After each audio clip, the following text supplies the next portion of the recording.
పేరు? సాంబశివరావు. ఏం చేస్తుంటారు? వంట మాస్టర్ని. వంట మాస్టర్. మరి మన గవర్నమెంట్ మారింది దాదాపు ఇప్పుడు 5వ నెల. అవును. మరి ఎలా ఉంది ఇప్పుడు? ఇప్పుడు వరకు పరిస్థితి అయితే బ్రహ్మాండంగా ఉంది. చేసే పనుల విషయంలో ఏమి తేడా లేదు, చక్కగా పనులు జరుగుతున్నాయి.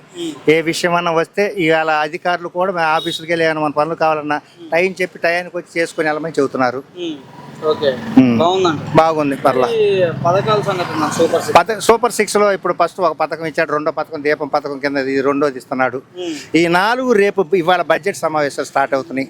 బడ్జెట్ అవ్వగానే మిగతా 4 విషయాలు కూడా బడ్జెట్ చూసుకొని తీర్మానం చేసి ప్రవేశపెట్టాలి. కాబట్టి ముందుగా డబ్బు బడ్జెట్ లేకుండా ఆ మిగతా 4 విషయాలు కూడా మాటలు చెప్పి తప్పించుకునే ప్రభుత్వం మాత్రం అయితే ఇది కాదు. ఇది 100% ప్రభుత్వం పనిచేసే ప్రభుత్వం ఇది. కాబట్టి ఇది గ్యారెంటీగా మిగతా 4 కూడా పనులు జరుగుతాయి. మాట ఇచ్చిన ప్రకారం మా నియోజకవర్గం లోకేష్ గ్యారెంటీగా చేసి తీరతాడు. ఇది పక్కా నిజం.